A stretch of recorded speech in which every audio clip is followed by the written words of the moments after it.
Your take on that? Well, as they say, power tends to corrupt, and absolute power corrupts absolutely.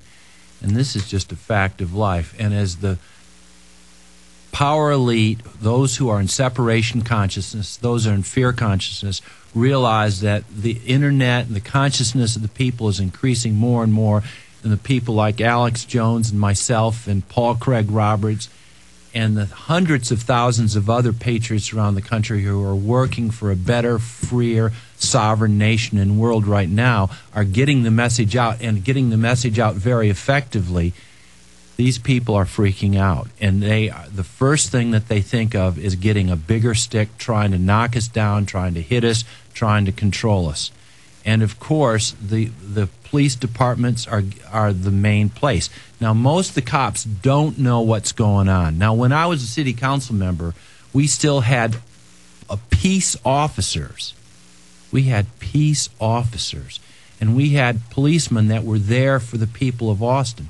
And as a matter of fact, it wasn't that long ago that police officers and peace officers wore blue and the sheriffs wore brown.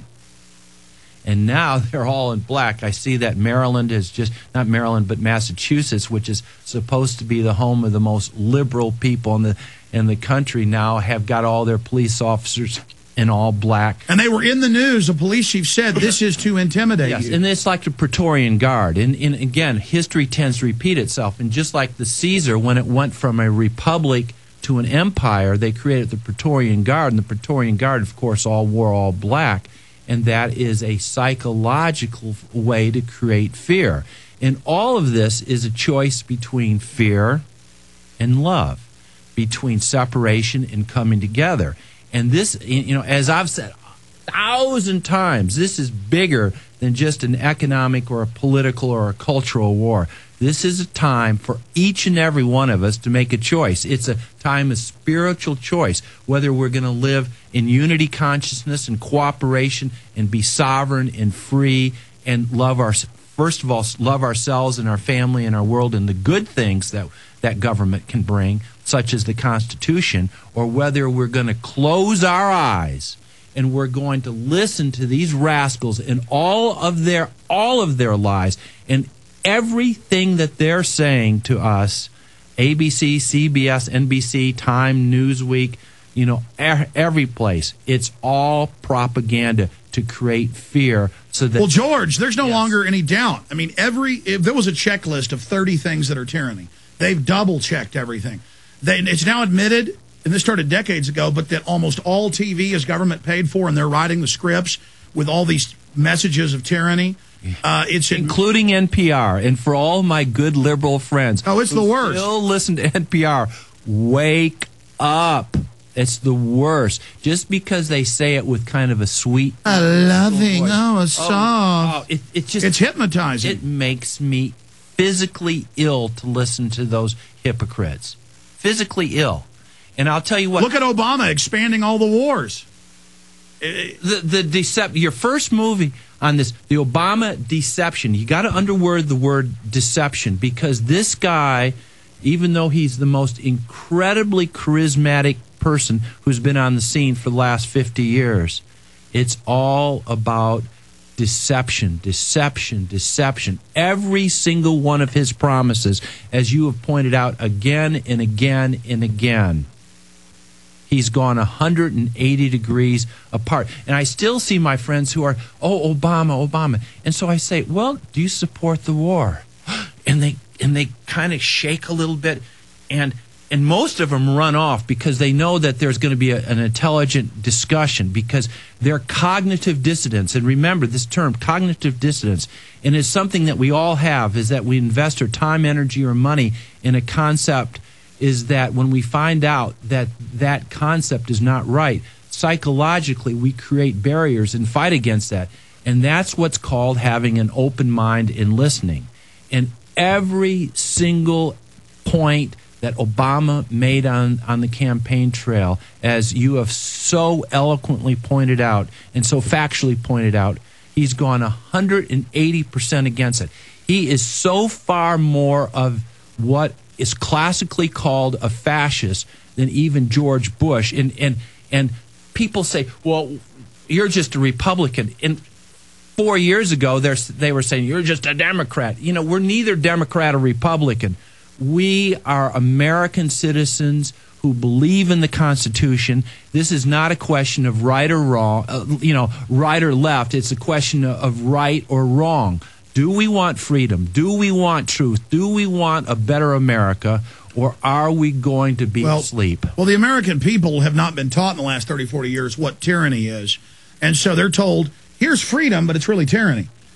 And then they tell the public, that those of us that are for freedom, that we're the bad ones. I mean, I've had Salon and all 6 of George Soros's big publications, and the New Republic, and the ADL, and CBS, and the Jerusalem Post, all in the last day come out and say, no longer are they just ignoring me or making fun of me or just attacking me. They're now saying, we got to shut this guy up. He's dangerous. And the reason they're now saying this is they're watching our growth curve. Yeah, and the thing... But it's going straight up. And I say to them, I am trying to be loving.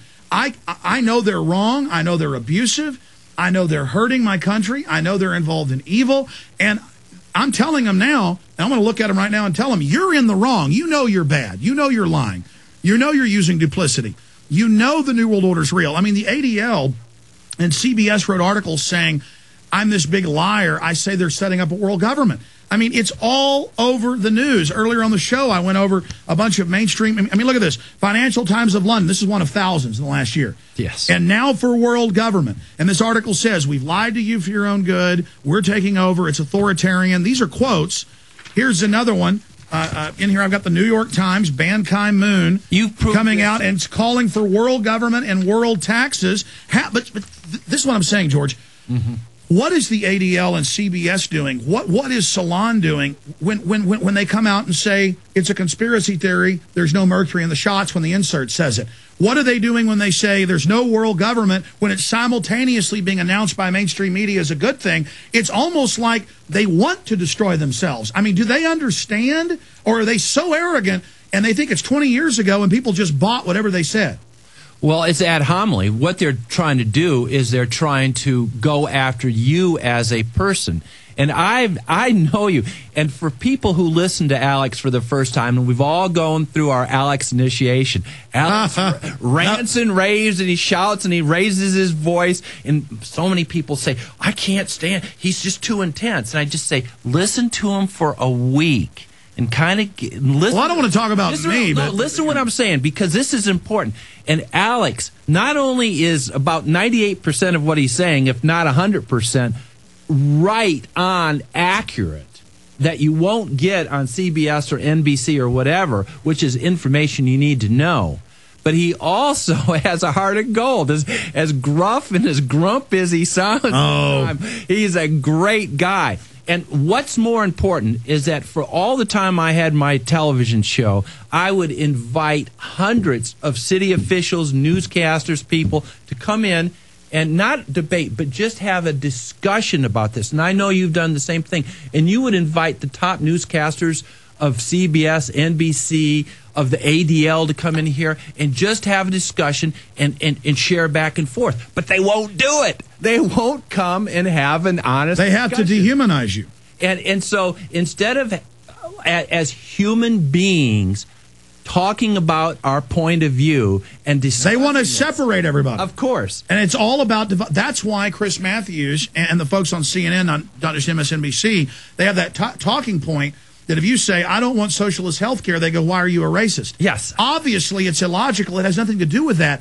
They are invoking racism. They are the racists. They are the people using it as a political weapon. And I'm sure that you would invite Chris or any of these. We have. We've called them all. You'd say, just come on down. Look, we're just going to, and we don't even have to debate. You can have your say. I'll have my say. No fighting back and forth. And let the people decide. But you know what? You've been doing this for years and years and years, and they won't do it, and because they've got something to hide. They've got something to hide. And so, folks who are listening, the people who are listening to this message right now, you are the power. If each and every one of you today can go out and talk to one person about this and plant some seeds. Well, tell him about Gandhi, because he has those quotes. He went around for 20 years just teaching people they had power, and then suddenly it all imploded. Yeah, and I go to India almost every year, and I study in India, and Mahatma Gandhi is I've been to his home. I've read him for years and years and years. And he was a very, very bright man. He went to Oxford. He got his law degree. He went down to South Africa. He was very wealthy down there. But when he came back to India, there was about 350 million people living in India and about 300,000 British. And the British were in complete control of the Indian subcontinent, which at that time also included the nations of Pakistan, Kashmir, and Kashmir and the whole area. And 300,000 people were the sahibs.